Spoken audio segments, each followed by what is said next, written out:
The night sky has always captivated humanity. Throughout history, it has been a symbol of wonder, mystery, and the unknown. For centuries, we have looked up, questioning what lies beyond the stars. This fascination has led us to explore not only the vastness of space, but also the strange phenomena that sometimes appear right above us, in the sky itself. The idea of unidentified flying objects, UFOs, has been a constant thread throughout human culture. From ancient legends of flying chariots and fiery skies to the modern-day accounts of unexplained sightings. In the mid-20th century, with the dawn of the space age and the anxieties of the Cold War, the government of the United States embarked on a top-secret project known as Project Blue Book. This initiative was established to investigate the growing number of UFO sightings that were being reported by civilians, military personnel, and air traffic controllers. At the height of its operations, Project Blue Book was tasked with reviewing thousands of UFO reports, trying to determine whether these incidents posed any threat to national security. Officially, the project was concluded in 1969, with the government's report stating that the phenomena were insignificant and that UFOs posed no real danger. Yet, despite the official closing of the project, many of the cases investigated by Blue Book remain unsolved, and some still leave us wondering, what really happened? This sense of mystery lingers to this day, as more and more documents, declassified in the decades following the closure of Blue Book, have shown that the questions surrounding UFOs are far from answered. The evidence continues to stack up. Strange lights in the sky, credible eyewitness testimonies, unexplained radar readings, and even physical traces left behind by unidentified objects. Yet, despite the vast body of information available, the truth about UFOs remains elusive, shrouded in layers of secrecy, misinformation, and debate. The Project Blue Book files, which contain thousands of pages of reports, are filled with case after case of strange occurrences that, at first glance, defy easy explanations. Some of these reports detail encounters with military personnel, while others involve ordinary citizens going about their everyday lives, only to witness something truly out of the ordinary. What's most fascinating about these cases is not just the UFOs themselves, but the stories of those who encounter them, the lives they've led since, and the emotional and psychological effects these events have had on them. It's not just about lights in the sky or strange craft. It's about people who have been drawn into something far larger than themselves, something that challenges their understanding of reality. Many of these cases involve witnesses who were steadfast in their testimonies, yet their accounts were often dismissed or ridiculed by skeptics and even the media. In some instances, these individuals experienced intense pressure to retract their statements, as government agencies and military officials attempted to control the narrative. Others reported being followed, their movements watched by strange vehicles or men in black suits, suggesting that the true nature of their encounters was far more significant than what was being let on to the public. This created an atmosphere of secrecy, where the line between truth and cover-up blurred, and the public's trust in the government and its handling of UFO reports began to erode. For many, the question is not just whether UFOs are real, but why these cases remain unsolved. Why, even in an era of unprecedented technological advancements and increased government transparency, do certain UFO sightings continue to defy explanation? Why are so many of these cases still shrouded in mystery, decades after they were first reported? These questions have sparked a new wave of interest in UFOs, especially as recent years have seen an uptick in official recognition of unidentified aerial phenomena, UAP, by governments around the world. Even in the 2020s, when much of the world is more connected and informed than ever before, the mysteries surrounding UFOs persist, leaving us with more questions than answers. As we embark on this journey through the 9 unsolved cases from the Project Blue Book archives, we will explore not just the facts and figures, but the human element behind these strange events. The eyewitnesses who reported seeing these crafts, the investigators who attempted to find answers, and the ongoing debates surrounding these mysterious encounters are as integral to these stories as the object themselves. These cases are not just about UFOs, they are about the pursuit of truth, the nature of belief, and the boundaries of what we think we know about the world around us. One of the most intriguing aspects of the Project Blue Book files is that they reveal a wide range of possible explanations for the UFO phenomenon. Some cases were attributed to misidentified aircraft or weather phenomena. Others were explained away as the result of hoaxes, optical illusions, or mass hysteria. Yet, there are numerous instances where the official explanations simply don't hold up. The eyewitnesses to these events, often trained professionals or military personnel with years of experience in identifying aircraft, remained convinced that what they saw could not be explained by conventional means. In many of these cases, the official explanations simply don't add up, leaving us with a lingering sense of mystery. Throughout this exploration, we will dive deep into the details of each of these 9 unsolved cases, examining the evidence, the theories, and the possible explanations. We will look at the historical context surrounding each incident, exploring the social, political, and cultural climate at the time of the sighting. By doing so, we can better understand why these cases were treated the way they were, and why many of them remain unsolved to this day. The goal here is not just to entertain or speculate, but to provide a detailed, credible analysis of each case, taking into account the psychological, cultural, and historical factors that shaped how they were viewed both at the time and in the years since. It's important to remember that while UFOs often stir our imagination and invite fantastical theories, the stories behind these unsolved cases are real, and the witnesses to these events are just as real as the mysteries they experienced. The complexity of these stories speaks to the depth of the enigma that is the UFO phenomenon. As we delve into each of these 9 cases, we'll examine the official reports and the alternative theories that have emerged over the years. We'll also explore the broader implications of these mysteries. What does it mean for humanity's understanding of its place in the universe? What does it tell us about the nature of truth, perception, and belief? And perhaps most importantly, what does it suggest about the possibility that we are not alone in the cosmos? There's no doubt that the stories contained in the Project Blue Book archives continue to captivate the public's imagination. For some, they represent the ultimate question of our existence. Are we alone in the universe? For others, they are a reminder of the limits of our knowledge, a humbling acknowledgement that there are still mysteries out there that we cannot fully explain. No matter what the answer is, the allure of the unknown continues to draw us in, urging us to look up, question, and wonder. And as we begin to explore these 9 unsolved cases, it's important to remember that the search for answers is not just a scientific endeavor. It's a deeply human one, filled with wonder, uncertainty, and above all mystery. So, as you settle into your chair, or perhaps as you lie down to rest, think about the vastness of the sky above you. Think about the mysteries that remain hidden just out of reach. And as you drift off into sleep, remember that the truth about UFOs might still be out there, waiting to be discovered. Project Blue Book stands as one of the most significant and enigmatic government investigations into UFOs in modern history. In the post-World War II era, the skies of the United States were filled with both promise and paranoia. The Cold War had begun, and with it came the uneasy feeling that anything from enemy aircraft to alien visitors could threaten national security. It was during this tense time that UFOs became not just a subject of fascination, but a matter of serious concern for the U.S. government. The United States Air Force, USAF, found itself confronting an increasing number of UFO sightings, and the question arose, were these sightings simply misidentified aircraft, or were they something more? The origin of Project Blue Book lies in the military's desire to understand the nature of UFOs and to protect the country from potential threats. The first formal attempt to study UFOs occurred in 1947 with the creation of Project Sign, which sought to assess the UFO phenomena after the highly publicized sightings of flying discs across the country. This was followed by Project Grudge, which aimed to dismiss the UFO phenomenon as a non-threat, often explaining sightings as misidentifications of weather balloons, aircraft, or natural phenomena like clouds or meteors.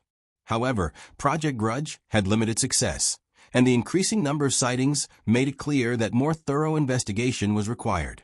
Thus, in 1952, Project Blue Book was born. The United States Air Force tasked this new initiative with studying UFO reports in a more systematic and organized way. The goal was twofold: to determine whether UFOs posed a national security threat and to investigate the nature of the phenomenon itself. Project Blue Book was managed out of Wright-Patterson Air Force Base in Ohio, and its activities would span nearly 2 decades, from 1952 until its official closure in 1969. Over that time, the project investigated over 12,000 UFO reports, many of which have remained shrouded in mystery. The project's most public face was Dr. J. Allen Hynek, an astronomer and professor at Northwestern University. Hynek's involvement in Project Blue Book was crucial to its credibility. Initially brought in as a scientific advisor, Hynek was tasked with analyzing UFO reports and providing his expert opinion. Early in his career, Hynek was a staunch skeptic, dismissing UFO sightings as simple errors in perception or hoaxes. However, as he delved deeper into the cases, he found himself confronted with numerous reports that didn't easily fit these explanations. Hynek began to change his perspective, especially as he encountered credible witnesses such as military personnel, police officers, and pilots, individuals whose accounts were difficult to dismiss. Throughout his tenure, Hynek became increasingly open to the idea that some UFOs could not be explained away by conventional means. This shift in his thinking was particularly evident in his development of what he called the close encounter classifications. Hynek introduced 3 categories of UFO encounters: close encounters of the first kind, where a UFO is observed but has no direct physical interaction with the observer; close encounters of the second kind, where physical evidence of a UFO's presence is found, such as burn marks or disturbed vegetation; and close encounters of the third kind, where a witness reports seeing beings or creatures associated with the UFO. Despite Hynek's growing openness to the possibility of extraterrestrial life, Project Blue Book remained primarily focused on investigating whether UFOs were a military or national security threat. To this end, the Air Force issued an official policy of debunking UFO sightings whenever possible. Most cases that came under Blue Book's purview were categorized as insufficient information, misidentifications, or hoaxes. A significant portion of the sightings were attributed to natural phenomena, such as atmospheric effects, weather balloons, or celestial bodies like Venus or Jupiter. Yet, for some cases, the explanations were not so clear-cut. In these instances, the Air Force would simply label the case unexplained, and they would remain part of Blue Book's growing files. For many years, the public was kept in the dark about the full scope of the investigations. But the secrecy surrounding Project Blue Book only fueled the growing interest and speculation. As UFO sightings continued to be reported by both civilians and military personnel, the public began to wonder if there was more to these phenomena than the government was willing to admit. The media, in particular, played a crucial role in shaping public perception of UFOs. Newspapers, radio programs, and later television broadcasts often sensationalized sightings, turning them into stories of alien encounters or government cover-ups. The role of the media cannot be understated in the development of UFO culture, which has persisted through the decades. Despite the government's efforts to downplay the phenomenon, the wave of UFO sightings that occurred in the 1950s and 1960s only intensified. One of the most high-profile cases occurred in 1952, when a series of UFO sightings over Washington, D.C. captured the attention of a nation. These sightings were witnessed by numerous individuals, including military personnel, and were tracked by radar. The fact that UFOs had been detected on radar and were seen by multiple witnesses made this case particularly compelling. However, the Air Force's official explanation for these sightings was that they were caused by a rare atmospheric phenomenon known as a temperature inversion. Yet many people, including those who had witnessed the events, remained unconvinced by the explanation, and the case continued to fuel public interest in UFOs. Project Blue Book's investigations into UFOs were not without their controversies. Some of the cases investigated by Blue Book were troubling to both witnesses and researchers alike. For example, in 1961, the Betty and Barney Hill abduction case gained significant attention. The Hills, an interracial couple from New Hampshire, claimed they were abducted by extraterrestrials while driving home one night. Their detailed descriptions of the beings and the craft they encountered, as well as their psychological reactions to the event, became a focal point for those studying the UFO phenomenon. The case remains one of the most well-known and widely debated abduction stories in UFO lore, but despite its significance, the government never officially acknowledged the Hills experience as anything other than a product of stress or imagination. Even as Project Blue Book continued to investigate UFO sightings and abduction claims, the pressures of the Cold War hung heavily over the project. The fear of communist espionage and the possibility of secret foreign technologies often made it difficult for the Air Force to take a neutral stance on UFOs. It is possible that some of the UFO sightings investigated by Project Blue Book were, in fact, secret military or experimental aircraft. The United States was engaged in numerous covert operations during this time, and many of these operations were classified for national security reasons. This made it all the more challenging for investigators and the public to discern the true nature of UFO sightings. In 1969, after nearly 2 decades of investigations, Project Blue Book was officially terminated by the U.S. Air Force. The decision to close the project was based on the conclusion that UFOs did not pose a national security threat and that the phenomenon was not worthy of continued investigation. The Air Force's final report, known as the Condon Report, concluded that UFOs were nothing more than misidentifications, hoaxes, and psychological phenomena. This report, however, was controversial, as many researchers and witnesses felt it was dismissive of the evidence that had been gathered. Yet, despite the official conclusion that Project Blue Book had been a success, with the vast majority of UFO sightings explained, the files left behind continue to haunt both the public and the government. Many of the cases investigated by Blue Book remain unresolved, with explanations still in question. The closing of the project did little to quell the curiosity surrounding UFOs, and as time went on, public interest only intensified. In the years that followed, the files of Project Blue Book were gradually declassified, allowing researchers and the public to sift through thousands of pages of reports, interviews, and conclusions. What became apparent was that there were cases that simply could not be explained away. Some of these cases were so compelling that they sparked new investigations and theories, both by independent researchers and governmental bodies. The UFO mystery was far from over.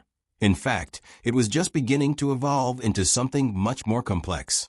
As we move forward in this journey through the unsolved cases of Project Blue Book, we must keep in mind the broader context in which these investigations took place.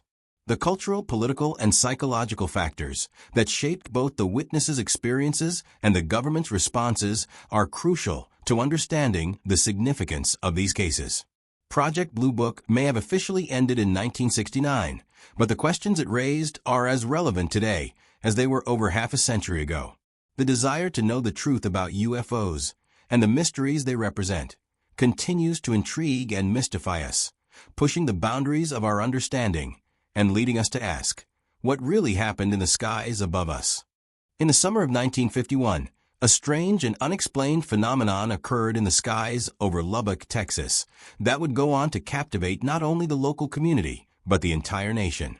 Known as the Lubbock Lights, this series of UFO sightings remains one of the most perplexing cases in the history of UFO investigations. What made this case particularly intriguing was not just the consistency of the reports, but the credibility of the witnesses. It was a case that would spark an outpouring of public interest, media coverage, and, ultimately, government investigation.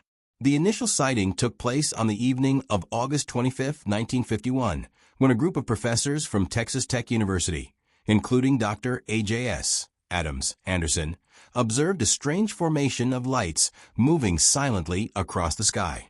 They described the lights as bright and circular, flying in a V-shaped pattern. The phenomenon was so striking that Anderson and his colleagues took note of the exact time and direction of the lights as they passed overhead. What set this encounter apart from many other UFO sightings of the time was that these professors were respected members of the academic community, men who were not easily swayed by fanciful explanations or mass hysteria.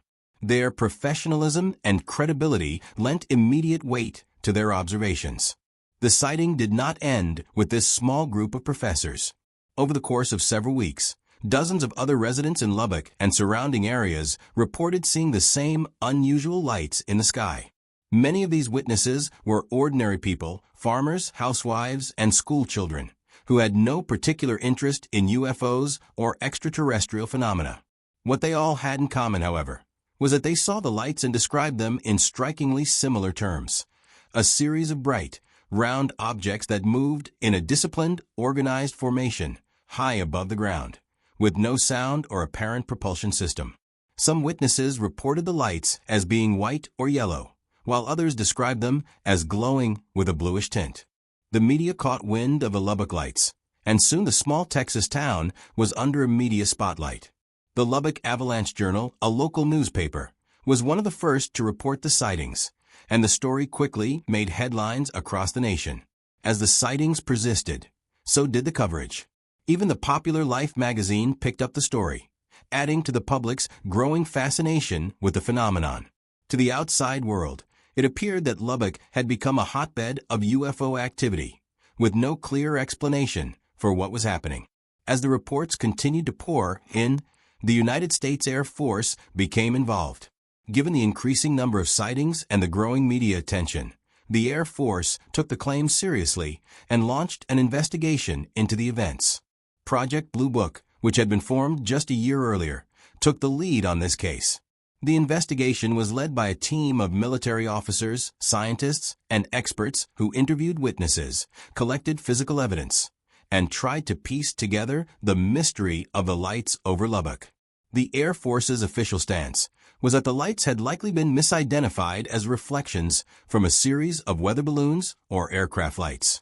This explanation, however, was met with skepticism by the people of Lubbock and by many who had witnessed the phenomenon.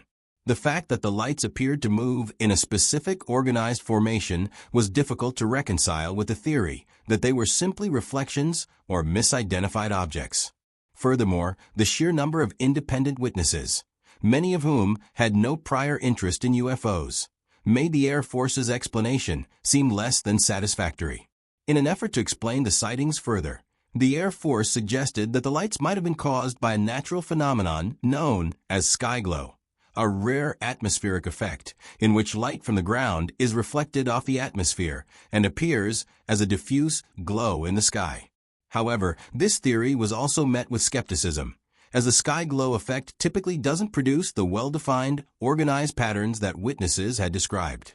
Furthermore, the fact that multiple people saw the lights on different nights and at different times raised further questions about the validity of the explanation.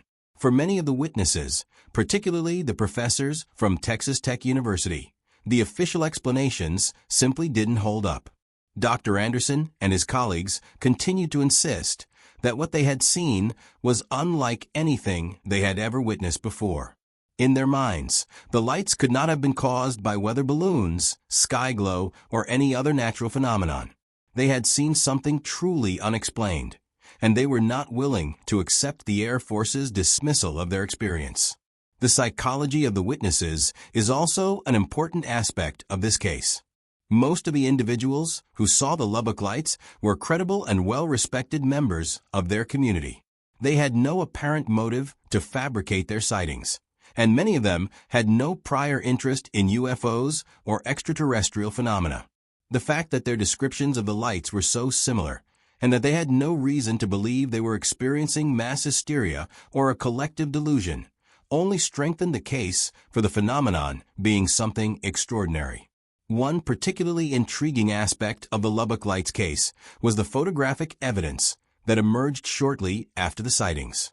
On August 31, 1951, a local teenager named Mac Brazel, who had heard about the sightings from others in town, decided to take some photographs of the lights with his camera. The resulting images showed a series of bright, circular objects in the sky, flying in a V-shaped formation. These photographs were quickly sent to the United States Air Force for analysis. While the Air Force initially claimed that the photos were inconclusive, they also could not explain them away with their usual explanations. This created further confusion and added to the growing mystery surrounding the case. Despite the evidence, the official conclusion reached by Project Blue Book was that the Lubbock Lights were likely the result of a group of migratory birds flying in formation, their bodies reflecting the city lights below. This explanation, however, failed to account for the consistency of the witnesses' reports and the photographic evidence that showed organized, glowing lights in the sky. The idea that birds could produce such an effect seemed implausible, and many continued to question whether the Air Force was hiding the true nature of the sightings. In the years that followed, the Lubbock Lights case continued to be debated by UFO researchers and enthusiasts. While the official explanation remains that the lights were a natural phenomenon, many still believe that what was witnessed in Lubbock was a genuine UFO encounter. The case has become a hallmark of UFO research, cited as an example of how credible, well-documented sightings can be dismissed by official agencies with little explanation. It also stands as a reminder of the complexities involved in UFO investigations, where the line between explanation and mystery often blurs. The Lubbock Lights case also had a profound cultural impact. It helped to solidify the idea that UFOs were not just the stuff of science fiction or fringe theories, but something that could be experienced by ordinary people in everyday settings. The fact that such a high-profile case had occurred in a small, quiet town in Texas only fueled the public's fascination with UFOs. It became clear that the skies above were filled with unknown possibilities, and that humanity was just beginning to grapple with the implications of these strange encounters. As we look back on the Lubbock Lights today, it's clear that the case remains one of the most significant and mysterious events in the history of UFO sightings. Despite the official explanations and the passage of time, the lights of Lubbock continue to shine as a symbol of the enigma that still surrounds UFOs. For those who witnessed the event, and for those who continue to study it, the question remains unanswered. What exactly were those lights, and why have they never been fully explained? The mystery of the Lubbock Lights lingers in the minds of all who encounter this story, leaving behind an unsettling feeling that, sometimes, the truth is just beyond our reach.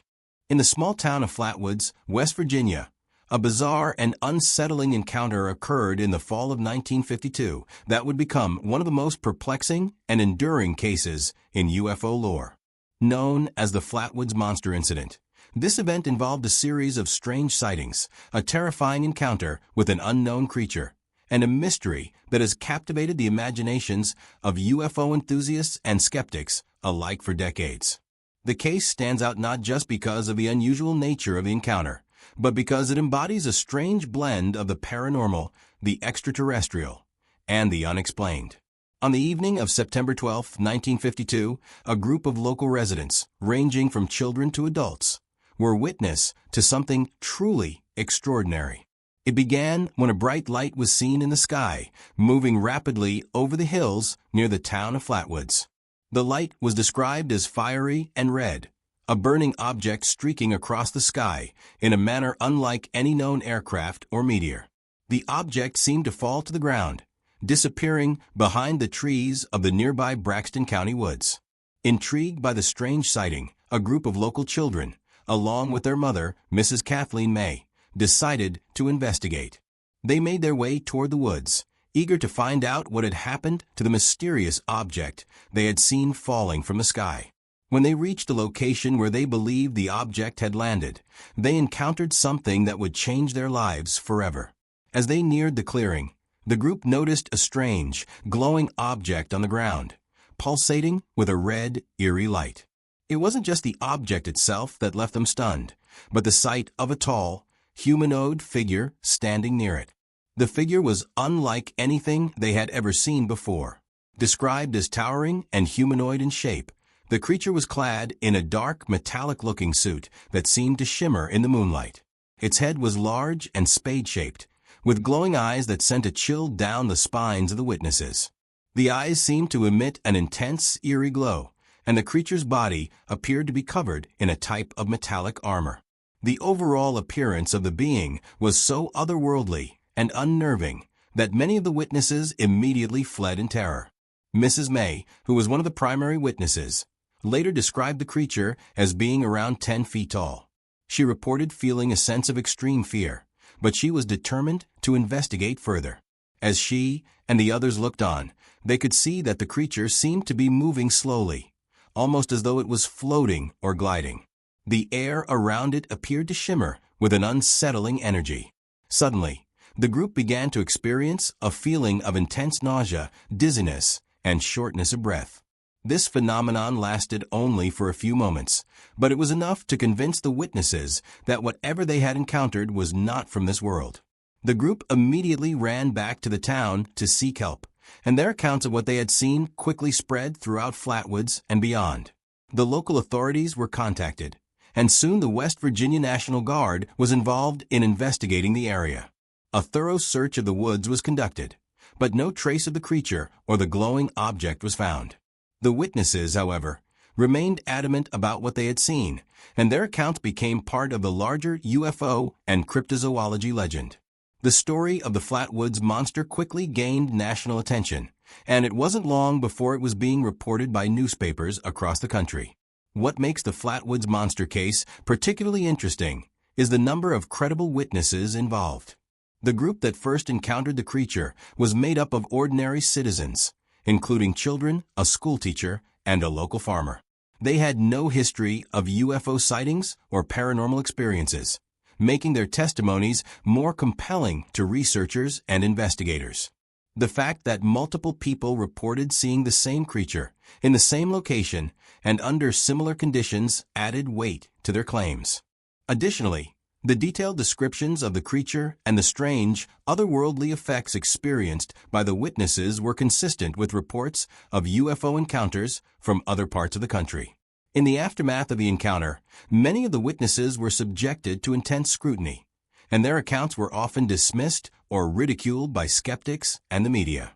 The local authorities and the Air Force initially dismissed the incident as a hoax or a case of mass hysteria. Some even suggested that the witnesses had simply seen an owl or a large bird, their descriptions distorted by fear and imagination. However, this explanation did not account for the strange symptoms of nausea and dizziness reported by the witnesses, nor did it explain the glowing eyes and metallic appearance of the creature.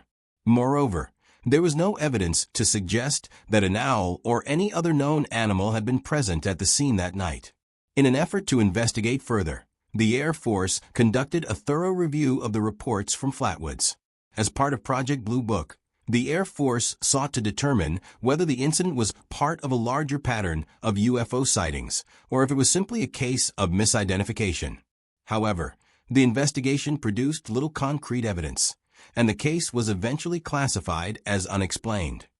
This left the Flatwoods monster case in a sort of limbo, an unsolved mystery that continued to intrigue researchers and UFO enthusiasts. Over the years, a number of theories have been proposed to explain what happened in Flatwoods that night. Some suggest that the witnesses may have seen an experimental military aircraft, possibly a craft that was being tested by the government at the time. Others speculate that the creature could have been a biological entity from another planet, a being sent to Earth as part of a larger extraterrestrial presence. There are also those who believe that the Flatwoods monster was not a physical creature at all, but rather a manifestation of some kind of paranormal phenomenon, a being from another dimension or plane of existence. While the various theories remain intriguing, none have been proven beyond a doubt. The truth about the Flatwoods monster remains elusive, and as with many UFO encounters, there is a great deal of ambiguity surrounding the event. However, what is undeniable is the profound impact that the encounter had on those who witnessed it, as well as the cultural significance of the case in the broader UFO phenomenon. The Flatwoods monster has become a central figure in UFO and cryptozoology lore, often cited as one of the most compelling examples of an extraterrestrial encounter. Over time, the creature has been reimagined and depicted in numerous books, documentaries, and films, and the town of Flatwoods has embraced its connection to the phenomenon, with local events, tours, and museums dedicated to the memory of the mysterious encounter. Despite the passing of over half a century, the mystery of the Flatwoods monster continues to fascinate and perplex. The case stands as a testament to the enduring power of the unknown, a reminder that sometimes the things we encounter in the world around us cannot be easily explained. Whether the Flatwoods Monster was an alien visitor, a misidentified animal, or something else entirely, the event remains one of the most iconic and enduring UFO encounters in history. It is a story that speaks to the universal human fascination with the unexplained and our ceaseless search for answers to the mysteries that lie beyond the stars. As the years go by, new generations of UFO enthusiasts and researchers continue to explore the Flatwoods Monster case, piecing together new evidence and theories. While the truth may never be fully known, the story of creature from Flatwoods endures, keeping alive the mystery of that eerie night in 1952. For those who seek answers in the skies, it remains a haunting reminder that sometimes the mysteries we encounter are far more strange and unsettling than we could ever imagine. In the small coastal town of Pascagoula, Mississippi, one of the most famous and enduring cases of alien abduction took place in the early hours of October 11, 1973. This event, often referred to as the Pascagoula abduction, involved two men, Charles Hickson and Calvin Parker, who claimed to have been taken aboard a UFO by strange, robotic beings. The story became a national sensation, and it remains one of the most well-documented and controversial alien abduction cases in history. The encounter began, like many others, in the annals of UFO lore. Charles Hickson, a 42-year-old shipyard worker, and Calvin Parker, a 19-year-old friend of Hickson's, had gone fishing along the banks of the Pascagoula River, a quiet and isolated spot near the Gulf of Mexico. As the two men sat, enjoying the tranquility of the evening, they suddenly noticed a bright light in the sky, moving erratically. Initially, they thought it might be an aircraft, but the object quickly defied all conventional explanations. The light moved in ways that no known aircraft could. It hovered over them, and then, without warning, it began to approach at an alarming speed. What happened next would forever change their lives. As the UFO came closer, both men reported feeling an intense sense of fear and paralysis, as if they were being drawn toward the strange object by some unseen force. Before they could react, they claimed to have been engulfed by a beam of light and found themselves aboard the craft.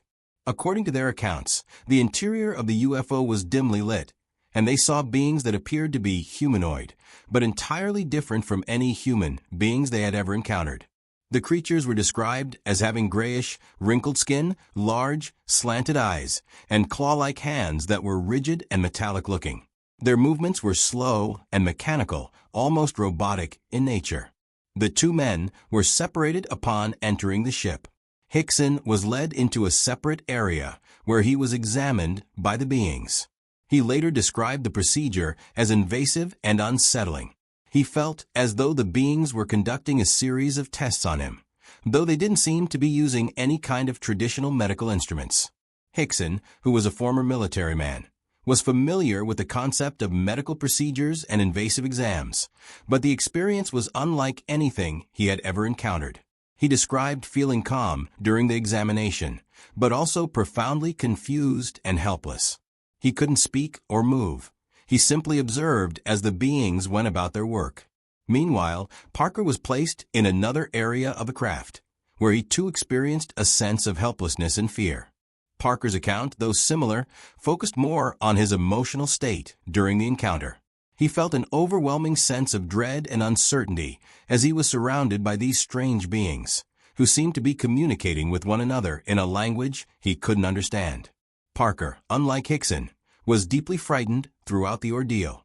At one point, he reported that he attempted to scream for help, but his voice was stifled, as if the beings were somehow suppressing his ability to speak. After what seemed like an eternity, the two men were returned to the riverbank. The UFO departed with incredible speed, vanishing into the night sky. Hickson and Parker, still in a state of shock and disbelief, attempted to process what had just occurred. They were left alone, shaken and confused, with no clear understanding of what had just happened to them. Despite their initial reluctance to talk about the experience, the two men eventually decided to report the incident to the local sheriff's office. The response from the authorities was not what they expected. Initially, the two men were treated with skepticism, but the sheriff's office recognizing the seriousness of their claims, took the matter to the National Investigations Committee on Aerial Phenomena, NICAP, and the Air Force.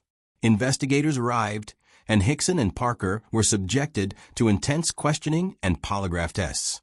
Both men passed their polygraph tests with flying colors, though some skeptics remained unconvinced. The results of the polygraph, however, were crucial in establishing the authenticity of their story. The examination revealed that neither man was lying or fabricating the details of the encounter. As the story gained national attention, it drew the interest of UFO researchers, journalists, and even television producers. Hickson and Parker's account was one of the first of its kind to be widely reported in the media, and it sparked a wave of public interest in alien abductions. The Pascagoula abduction became a major milestone in UFO history, drawing comparisons to other well-known abduction cases like the Betty and Barney Hill incident. However, unlike the Hill case, where the alleged abduction was conducted in a relatively calm and organized manner, the Pascagoula event was chaotic, frightening, and seemingly without any sense of control on the part of the witnesses. The abduction was far from serene, and the men's emotional responses were raw and visceral. The case has been the subject of intense scrutiny and debate ever since. Skeptics argue that Hickson and Parker may have been victims of a hoax, misidentifying an ordinary object or falling victim to a shared delusion. Others suggest that the experience could have been the result of a vivid hallucination or the effects of sleep paralysis. Some also speculate that the men may have been under the influence of drugs or alcohol, which could have caused them to hallucinate the encounter. However, no evidence has ever emerged to support any of these alternative explanations, and the polygraph results and the consistency of their testimonies have kept the case in the realm of the unexplained. For those who believe in alien abductions, the Pascagoula case is often cited as one of the most compelling examples of extraterrestrial contact. The details of the abduction, particularly the descriptions of the beings aboard the craft, fit the typical pattern of other abduction cases, with the beings exhibiting strange, non-human features and displaying behaviors that seem to suggest an advanced level of intelligence. Many abduction researchers point to the Pascagoula incident as a prime example of the gray extraterrestrial archetype, small, gray-skinned beings with large heads and big, black eyes that have become synonymous with modern alien lore. The aftermath of the Pascagoula abduction has had a lasting impact on both Hickson and Parker's lives. While Hickson eventually came to terms with the encounter, writing about his experience, and even participating in interviews and documentaries, Parker remained more reluctant to engage with the media. The trauma of the experience affected both men deeply, but Parker, in particular, struggled with the public attention that followed. He faced ridicule and skepticism from both the public and the media, leading him to live a quiet and reclusive life after the incident.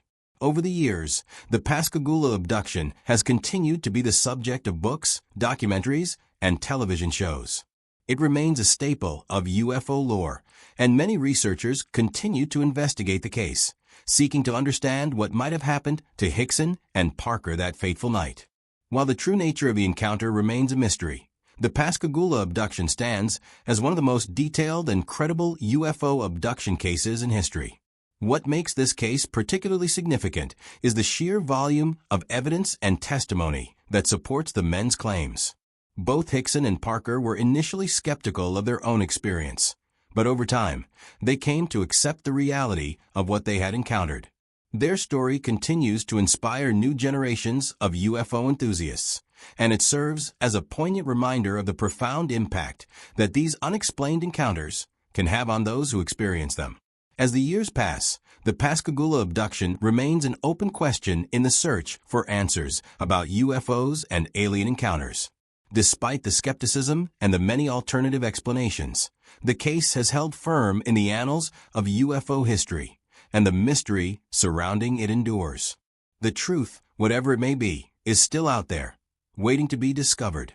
For now, the Pascagoula abduction remains one of the most fascinating and puzzling mysteries of the modern era. One of the most perplexing and widely discussed UFO sightings occurred on the morning of April 6, 1966, in Westall, a suburb of Melbourne, Australia. This incident, known as the Westall UFO encounter, involved a large group of schoolchildren, teachers, and other local witnesses who saw a mysterious flying object that defied explanation. The case stands as one of the largest mass UFO sightings in history, yet it remains shrouded in mystery, with no definitive answers to the questions it raised. It all began at Grange Horse School, a primary school located in the area. At approximately 11 a.m. on that day, a group of students and their teachers were outside during a break when they noticed something unusual in the sky. The object was initially described as a silver, saucer-shaped craft, though it was reported to have a variety of shapes depending on the witness. Some described it as a flying disc, while others mentioned it as a cigar-shaped or metallic object. What was consistent among the reports was the fact that it was moving erratically and silently, without any visible means of propulsion. The object appeared to hover for several minutes before it suddenly darted off at an incredible speed, vanishing out of sight. One of the key factors that made the Westall UFO encounter unique was the large number of people who witnessed the event. Over 200 students, teachers, and staff at Grange Horse School saw the object in the sky, and many others in the surrounding neighborhoods reported seeing something unusual as well. As the object hovered and darted across the sky, witnesses watched in awe, unsure of what they were seeing. Some thought it might be a military aircraft or a weather balloon, but none of these explanations seemed to fit. The object moved too quickly and too erratically to be anything conventional. It was clear that whatever the witnesses were seeing, it was not something they could easily identify. The reaction to the event was immediate, as students rushed inside to tell their teachers, who were also perplexed by what they had seen. As word spread throughout the school, many of the students began to gather in groups, discussing the strange sighting and trying to make sense of it. The media quickly picked up on the event, but what followed was an investigation that would only deepen the mystery. Local authorities were contacted, and soon the Australian military was involved. However, much to the frustration of those who had witnessed the UFO, the official response was far from helpful. The military conducted their own investigation, but they dismissed the incident as a case of mass hysteria, suggesting that the witnesses had simply misidentified the object as a weather balloon or a conventional aircraft. Despite these official explanations, the witnesses remained adamant about what they had seen. Many of them described a sense of awe and confusion during the encounter, unsure of how to process the event. The fact that so many people had seen the same object from different perspectives and locations made the case especially compelling. In the years that followed, many of the witnesses, including students, teachers, and even local residents, would continue to speak out about the event, though their testimonies often fell on deaf ears. The mystery deepened when some of the witnesses, after a few weeks, began to report further unusual experiences. A few of the students who had been present during the sighting claimed to have been approached by military personnel, who asked them to keep quiet about what they had seen. These individuals were reportedly told that their accounts were not to be discussed with anyone outside the investigation, creating an atmosphere of fear and uncertainty. Some witnesses even claimed that their families were pressured into silence, though these reports remained difficult to verify. What made the Westall UFO encounter even more intriguing was the strange military involvement that followed. It was reported that military helicopters were seen in the area shortly after the sighting, and that they were conducting their own search of the area, as if trying to locate something. However, no official explanation was ever provided for the presence of the helicopters, and no further information was released about what, if anything, was discovered during the search. The secrecy surrounding the event only fueled the belief among some witnesses that the military was covering up the truth about what had happened. The Westall UFO encounter, like many others, sparked a wave of public interest and debate. UFO enthusiasts and researchers began to flock to the area, hoping to uncover more information about the incident. However, despite extensive investigations and numerous interviews with witnesses, the case remained unsolved. Some researchers pointed to the possibility that the object seen in the sky was a secret military aircraft, perhaps one that was being tested at the time. Others suggested that the UFO was of extraterrestrial origin, possibly a craft from another planet or dimension. Yet, despite all the theories, no one could provide a definitive answer to the mystery. In the years following the incident, the Westel UFO encounter continued to be discussed in UFO circles, and it became a landmark case in the history of Australian UFO sightings. The sheer number of witnesses, coupled with the bizarre nature of the event, made it impossible for the incident to be completely dismissed. Over time, the story has become part of the folklore surrounding UFOs, and the case remains one of the most enduring mysteries in UFO history. One of the most puzzling aspects of the Westel UFO encounter was the lack of concrete evidence. Despite the large number of witnesses, there were no photographs or videos taken of the event, which would have been vital in substantiating the claims. This has led some to speculate that the lack of evidence was due to some kind of cover-up, possibly orchestrated by the military or other government agencies. The fact that no hard evidence has surfaced in the decades since the event has only fueled speculation and intrigue. As time passed, the story of the Westel UFO encounter remained a subject of interest for UFO researchers and investigators. In recent years, renewed efforts have been made to locate and interview the original witnesses, in hopes of uncovering new details or evidence. Some witnesses, now older, have expressed regret that they did not speak out more forcefully at the time, and have urged the authorities to release any information they may have about the event. Others have continued to insist that what they saw that day was not of this world. One of the most fascinating aspects of the Westel UFO encounter is the psychological effect it had on the witnesses. Many of the individuals who were present that day reported that the experience had a profound impact on their lives, leaving them with a sense of unease and a lingering desire for answers. For some, the event sparked a lifelong interest in UFOs and extraterrestrial life, while for others, it created a deep sense of confusion and disbelief.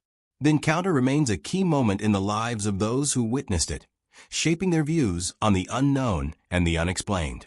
Today, the Westel UFO encounter stands as one of the most intriguing and unresolved UFO sightings in history. Despite the official dismissals and the passage of time, the case continues to intrigue and mystify those who seek to understand the nature of UFOs and the possibility of extraterrestrial life.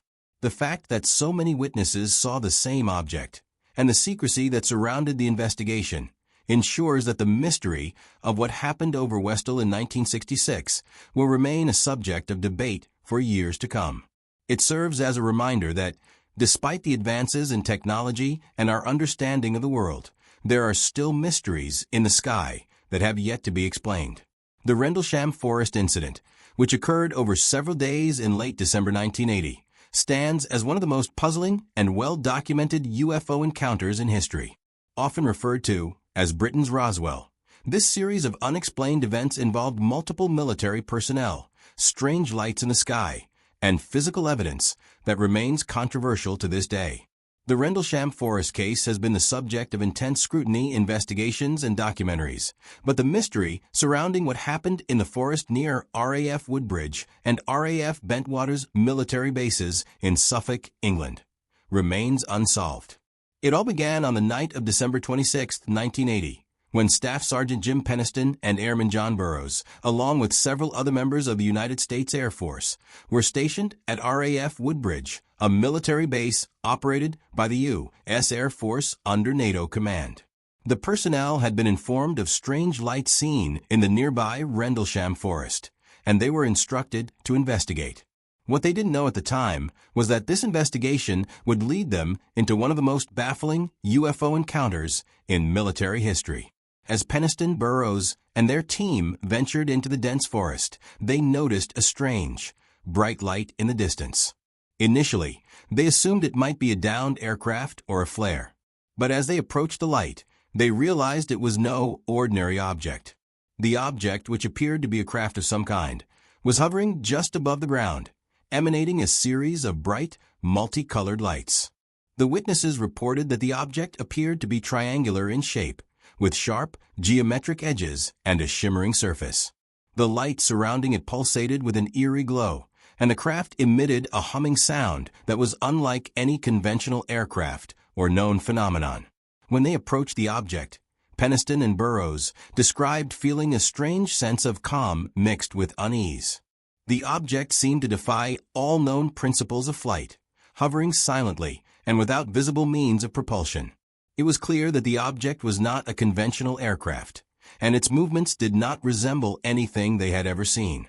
After observing it for a while, Peniston and Burroughs noticed something even more bizarre. The object appeared to be interacting with the environment around it. As they watched, they saw the surrounding trees and ground being illuminated in a way that seemed unnatural, casting long shadows that shifted oddly with the movement of the light. At this point, the two airmen made their way closer to the object, with the rest of the team keeping a safe distance. As they approached, Peniston reported experiencing a sudden and intense feeling of being drawn to the object. He described walking up to the craft and touching it. As soon as his hand made contact with the surface of the object, Peniston felt a strange sensation, almost as though a surge of energy passed through him. His mind began to race, and he became overwhelmed with a sense of fear and awe.